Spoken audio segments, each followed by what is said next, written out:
ஆனந்தமே பரமானந்தமே இது மாபெரும் பாக்கியமே.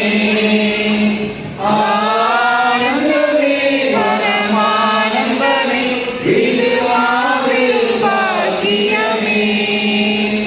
இந்த பாட்டடத்தின் சொந்தக்காரர் எங்கள் உள்ளத்தில் சொந்தமானார். இந்த பாட்டடத்தின் சொந்தக்காரர் எங்கள் உள்ளத்தில் சொந்தமானார்.